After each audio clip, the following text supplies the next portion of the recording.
HighBridge, a division of Recorded Books, presents The Other Side of Prospect, a story of violence, injustice, and the American city, by Nicholas Dawidoff, read by Diontae Black. These too are your children. This too is your child. Lucille Clifton, The Times. Every crime, as soon as it actually occurs, turns at once into a completely particular case, sir. And sometimes, just think, really completely unlike all the previous ones. Fyodor Dostoevsky, Crime and Punishment. If one really wishes to know how justice is administered in a country, one does not question the policemen, the lawyers, the judges, or the protected members of a middle class. One goes to the unprotected. James Baldwin, No Name in the Street. Author's note. All spoken words in this book were either said in my presence, were recounted by people who were there, or appeared printed in legal documents such as police reports, court transcripts, or depositions. Certain names of individuals have been changed, but no facts have been altered. Prologue. Prospect Street. Early on the summer evening of August 1st, 2006, on a mournful New Haven side street, an elderly man from another town who'd just cashed checks worth nearly $2,000 was sitting in his cream-colored luxury car. A young stranger appeared at his window and killed the man with a single, point-blank gunshot to the neck from a .45 caliber pistol. A .45 is a weapon so powerful it's a handheld artillery piece. Few people are murderers. Fewer still kill strangers. Far fewer again are capable of such an intimate execution. Another stranger, a 16-year-old boy who was blocks away inside a pharmacy, went to prison for the shooting. Whatever muted outcry that followed in the city was soon undercut by the settled belief that these were the things that happened. The conditioned insignificance of crime carried its significance. In three men, inextricably bound by violence, was the gone grandeur of cities, the end of new beginnings, an old, unresolved American history. Running out north from the campus of Yale University at the center of New Haven, a small American city with big city problems, is a shady boulevard called Prospect Street. The flat roadway is flanked by steep hillsides, making driving the length of Prospect Street somewhat like crossing a mesa. Most of Prospect Street is residential, a line of rambling old mansions and villas, privet hedges, gardens, courtyards, and statuary that lend it the aura of times past, when carriages rolled along rather than SUVs. True to its name, Prospect was conceived as a promontory from which the socially acceptable, as a local guide once described its residents, could stand at their high windows and take in the city. Sloping downward to the southeast were the gables of handsome houses and church spires, giving way to the shimmering amplitude of a harbor, the Long Island Sound, and on a clear day, the Gold Coast of Long Island. But to turn about and look to the west offered no vista. The leafage remained so dense that the view resembled a vast sweep of open green parasols, with all that lay below impossible to see. What could be heard, however, with alarming frequency, was the sound of gunfire. The neighborhood over the hill is called New Hallville. For well over a century it was inhabited by waves of immigrants, Irish, Germans, Poles, Italians, who found nearby industrial jobs that paid for first houses until each moved up and out, giving way, in turn, to the African Americans who arrived from the Carolinas and other southern states during the later stages of the Great Migration. They lived much as their European forebears had done, and in the early 1960s, New Hallville became, as one resident from the time remembered, the most risen, solid black neighborhood. Then the factories closed, creating the persistent American post-industrial problem of a fully formed working-class neighborhood without any work. New Haven had always been a city of contrasts, a luck bucket company town and an Ivy League college town. Post-industrial lack of opportunity deepened local division, and in the new millennium, New Haven became the United States city with the fastest growing ratio for inequality. Yet what set New Haven apart made it also representative. In a country riven by concentrated peaks and depths of wealth and poverty, Jed Kolko's study found that New Haven residents' age, education level, race, and ethnicity gave it the demographic distinction of being America's most normal city. While Yale's endowment soared above $42 billion, the adjacent community of New Hallville, said a woman who lived there through it all, was fallen to the depths. For recent generations of young people in New Hallville, who referred to their home as the Ville, Prospect Street was the invisible railroad track, the boundary that cleaved their New Haven into two unequal cities, one affluent and white, the other poor and black.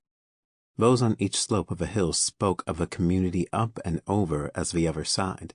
The word other communicated the distance and unfamiliarity of close neighbors, and plenty of people on the New Hallville side felt also that there was disregard, an assumption that their circumstances existed because they were different rather than differently treated.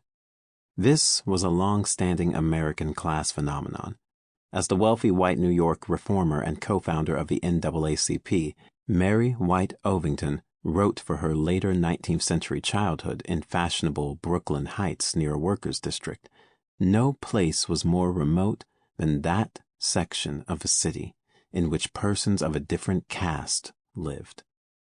Ovington marveled at how indifferent she had become in her youth to such divergent conditions, how she simply accepted the poverty and segregation that existed right across the way as the inevitability of things, as opposed to a problem in my city that people worried about.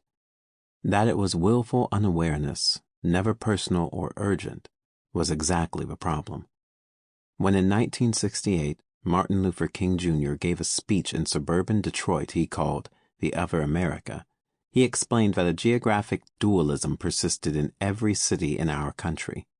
What differentiated New Haven then, and still now, from the similar American race-class juxtapositions in New York, New Orleans, Baltimore, St. Louis, Los Angeles, and Chicago, was that New Haven's was an extreme version of these unequal frontiers, with generations of neighbors living side by side, so close, right there, yet each unknown to the other, that you couldn't take public transportations from New Hallville through Prospect Hill enhanced an artificial sense of separation and distance, said one black New Hallville native.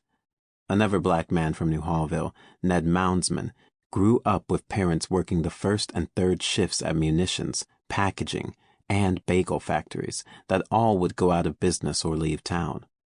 Prospect Street is the divide, he said. That's always been there. There's an imaginary line for us. One New Haven over that side of a hill. This side is a whole nother New Haven. Chocolate Hill. You don't cross over. Unwritten rule. Our parents told us, you don't go over there. Something might happen to you. The entire New Hallville neighborhood spans less than a mile. It is compact and self-contained, like a galvanized pail without a handle. All streets but the former commercial corridors were built on a narrow, horse-drawn scale, offering significant challenges to minivans, especially in snow. Among younger people, many streets are referenced in shorthand. D side for Division Street. The R and the W mean Reed and Willis Streets, and other streets are described in a patter everybody knows. It's hard on Harding. The grid of streets was reorganized by city planners during the 1990s to form a confusing sequence of one-way signs. Some of them, including on Reed Street, required abrupt block-to-block directional switches done to frustrate car thieves and out-of-town drug purchasers. Single mothers headed most households, but in the pale fog of child poverty, the family structure was less fundamental than the lack of resources. Low salaries and corresponding grocery budgets were often why, in 2021, as in 2006, 4 in 10 families were hungry on a regular basis. 6 in 10 residents got by on means deep below the federal poverty line. Life expectancy was 15 years less than in the nearby mostly white suburban town of Orange. Something else that New Hallville had in scarce supply was middle-aged men, a deficit that could be explained in part by health, limited chances for gainful employment, and prison sentences. The relationship between Connecticut prisons and New Hallville had long been entwined. By 2015, only 3 streets in the neighborhood did not have a formerly incarcerated person living on them. As recently as the 1960s, New Hall Street and Shelton Avenue pulsed with customers walking into the neighborhood's hardware stores, record shops, bakeries, and working men's taverns. But by the 2000s, its 6,500 residents were well accustomed to having no grocery store, no bank, no laundry, no gas station, nowhere to get a money order. There was a basketball court near Lincoln Bassett Elementary School, but most kids avoided it because of what they called the violence. As both the director of Ice the Beef, an anti-violence organization, and an employee at the Board of Education, a black New Haven native named Chaz Carmen daily confronted what living in one city with 2 different worlds meant. Tranquil Prospect Street, for instance, was lined with blue panic phones, while New Hallville had none. But it was New Hallville where panic pressed. In Connecticut, as across the larger country, homicide rates had subsided in the pre-COVID years, with one caveat. Homicide was the leading American cause of death for black men aged 45 and younger. In Connecticut, blacks were 22 times more likely than whites to be shot to death. The killings of black men, most of them uneducated and from poor city neighborhoods, carried an intimacy. Since the early 1990s, Carmen guessed that he had personally known 100 people murdered in New Haven. During his teens, he said, living in poverty to us was normal. Shooting people is normal now. Gunfire was to Carmen an expression of the times, of a city with communities right together but right apart, of the humiliation of being less cared about or cared for. Doctors who spent their lives studying trauma in children, like Bessel van der Kolk, said that shooters often wanted others to suffer as they suffered, and that gun violence brought a certain amount of power in a powerless world. Gives you a sense of self-worth. I can take action. I can do things. Respect and humiliation are central. One person from New Hallville whose life followed in the grooves of such explanations was a boy known as Major. Major was the most compelling student in whatever classroom he entered. His pre-algebra teacher noticed that variables and probabilities just made sense to Major, while in social studies, if a concept relating to pre-Jamestown history was taught in September, he stored it away, and when the Industrial Revolution was discussed in late spring, Major alone retrieved the old era to explain the new. Major had natural abilities, his social studies teacher said, real potential. I left teaching because watching kids like Major hurt my heart. As a teenager, Major had ventured alone over Prospect Hill for the purpose of committing street robberies. Pointing guns at strangers and telling them to run it landed Major in juvenile detention.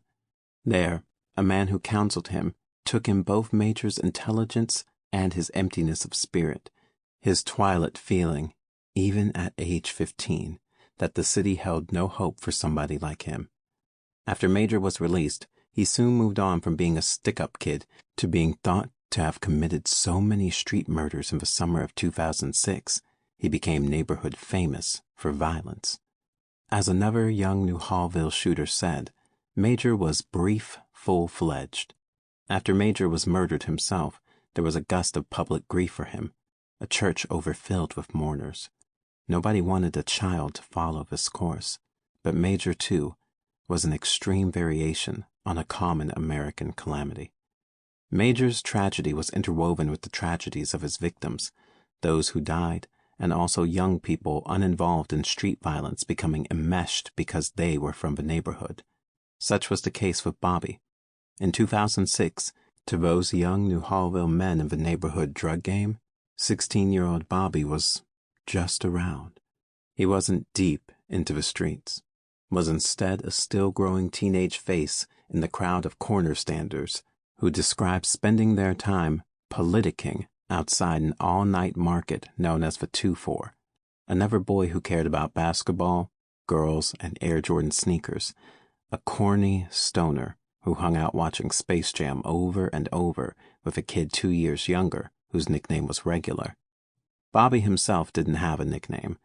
Coming of age in this neighborhood, which local elders sometimes referred to as a forgotten community, meant that it was easy to look past what distinguished someone like Bobby. Bobby's just-around reputation spoke to one of his abilities, which was fitting in wherever he went, to his instincts for being there. "I feel I was the type of kid who adapted," he said. "That came natural to me and I did it. Seated on outside couches, playing basketball at the park, chilling at house parties, he listened to others with attentive interest while maintaining nonchalant scrutiny of what went on. Bobby's conversation was efficient to the point of being epigrammatic, and yet, when he described his block, it came alive, like a watercolor. Crazy foot traffic, people on porches, jumping out of cars, walk around.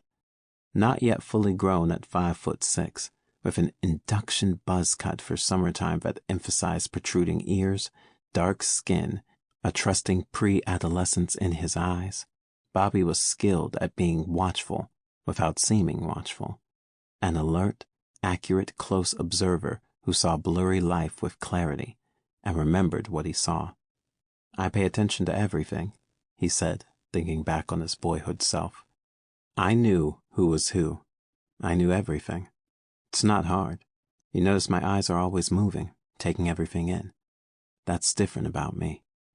Bobby had been up close to abundant hardship all his young life, and he understood the unrelenting avalanche of crisis and strife that defined the days of many people around him. It was never just someone's heart failure. Even when it came to the things people were most ashamed of, like an addict who stole her grandmother's rent money to get high, Bobby could see the way difficult conditions drove actions that then brought humiliation. So his usual first impulse was to consider rather than condemn. With that compassionate sensitivity came a boundaried discretion. As a result, vulnerable people often confided in Bobby. "To me, it's always easy to separate things I know," he said. "I'm a big secret holder for other people. That's how I was as a kid. People tell me their vicious secrets." Bobby was also a kid who craved worldly experience, and so, on his own, he went off in search. Over time, Bobby came to think of himself as a traveler. A traveler, he said, was not the typical boy who stayed stuck in his neighborhood, but someone who ventured out and beyond. By age 9, Bobby was riding his red BMX bike with a low seat and high handlebars everywhere across New Haven, including up Prospect Hill. Traveling the city, Bobby himself often felt anonymous, invisible to others, making him the unseen person who sees.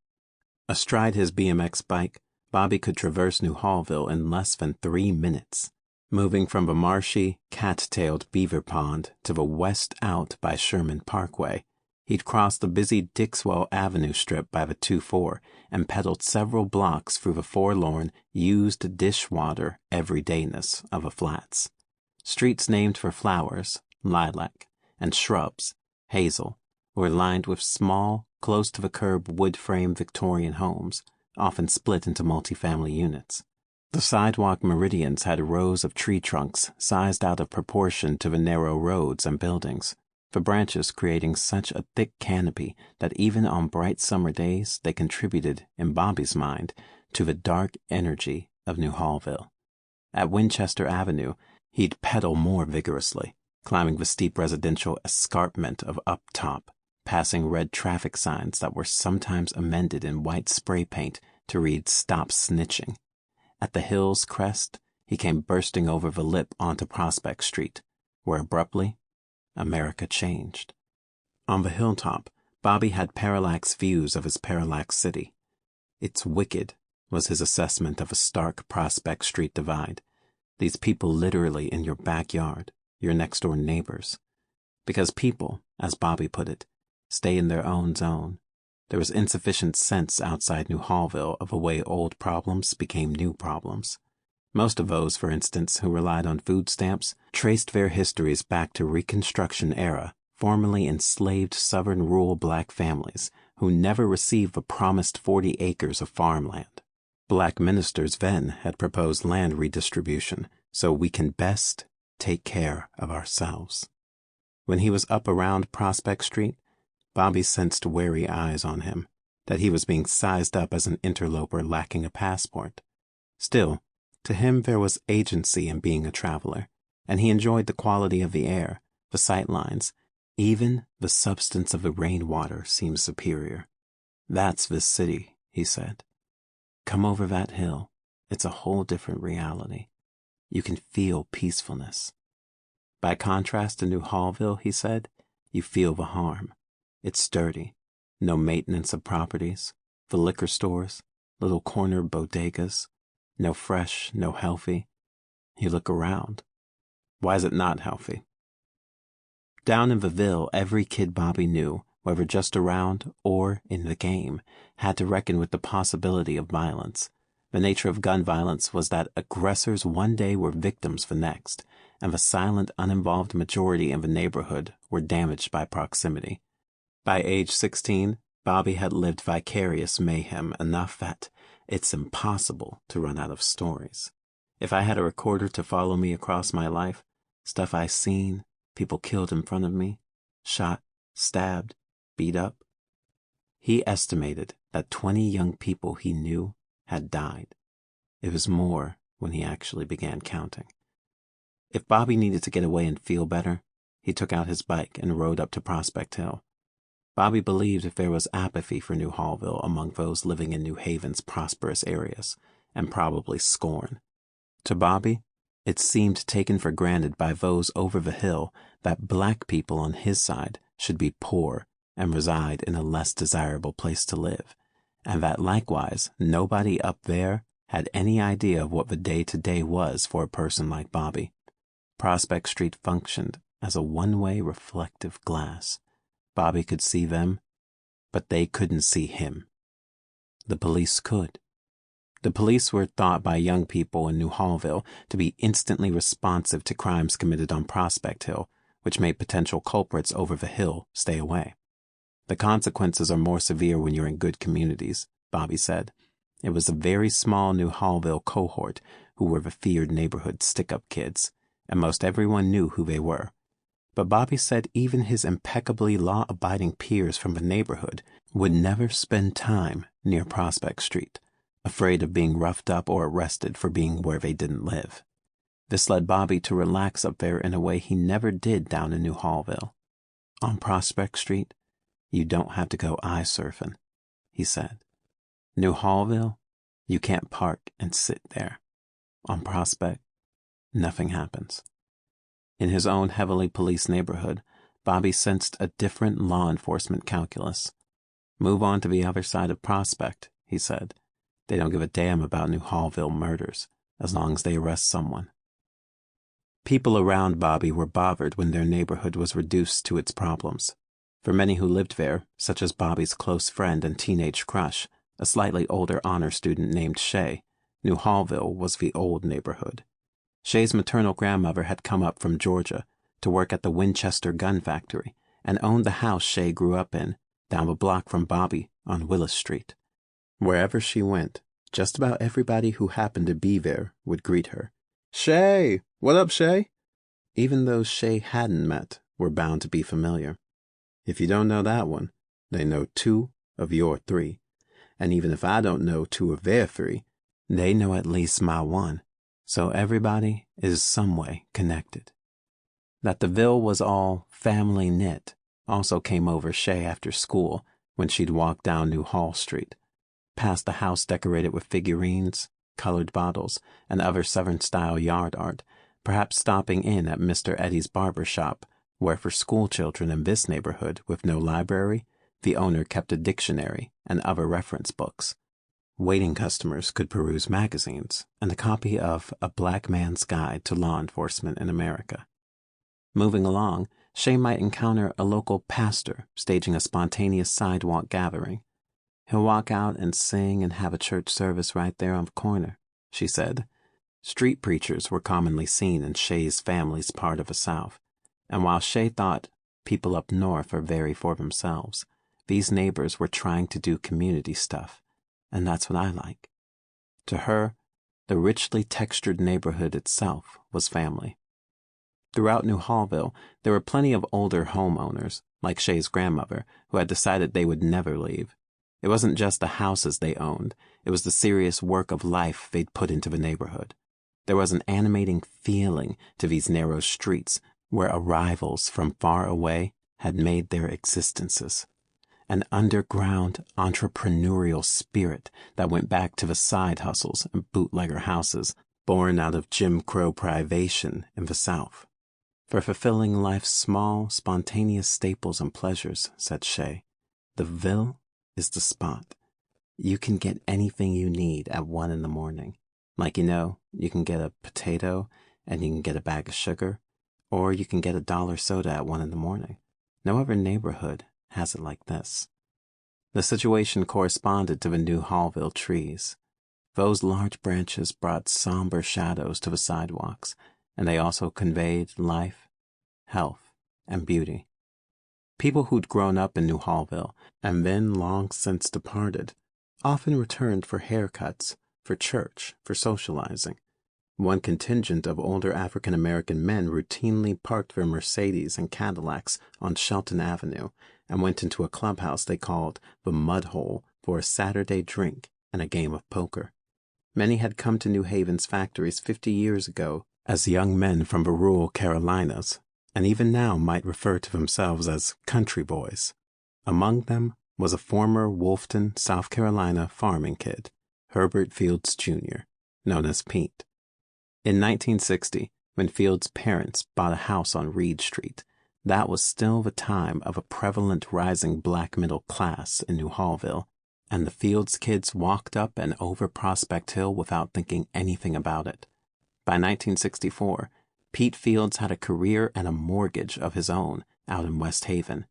Then, in the late 1970s, came a larger house in West Haven, where Fields remained. Not only was his property immaculate, he also maintained the neighborhood. In a time when Keep America Beautiful was still a recently conceived civic campaign, Pete took it upon himself to collect litter during long daily walks. If he spotted someone in the driveway making car repairs, he'd stroll up to help. Later, a foil-covered plate might be left at their door. Pete's pastime was grilling spiced, seasoned meats brushed with vinegar-based South Carolina-style barbecue sauce. That his relationships were born of considerate gestures, his son Peter said, made his father an unelected local official, the patriarch of our streets. Black kids, white kids, cops' kids, mail carriers' kids, they all looked at him as their father. We didn't want to hear, "Wait till your daddy gets home." My friends, single moms, would say, "Don't let me call Mr. Fields down here." The warning had purchased because, as Pete's daughter Susan said, my dad had the street smarts. He was a tough guy. In 2006, not far from the Mudhole Clubhouse, it was Fields who was sitting in his car when a teenager who didn't know him appeared and pointed a .45. The .45 was Major's weapon of choice. Killing up close was another signature. The slaughter of an elderly black man on the single block of a gloomy street was yet another homicide in a neighborhood where distressing incidents of violence were common enough that everybody knew somebody. All the more reason to draw a line, keep a distance, stay away, leave it to the 2 detectives who arrested Bobby. To truly understand how all this had come to pass required going back in time to Pete Fields' post-Depression era South Carolina childhood, required seeing Bobby with the care with which he saw you. Bicycling through his city, Bobby could tell that place in America matters, especially for boys, and that being born into a segregated slum all but predicts your lack of a good future. New Haven, he said, it's nothing here to look forward to. There was a limit to how much you could learn from a bike seat. Bobby grew up within walking distance of one of the best universities in the world, but it took going away to prison for him to become educated, and for him to surmise the importance of experience, how people aspire to be what they know. Only in prison would Bobby take in how much he didn't know. Inexperience all but defines being young, but in prison, Bobby looked around and grasped that very different were the stakes of inexperience for kids like him. To understand about Bobby's childhood was to understand something about the nature. Sample complete. Ready to continue?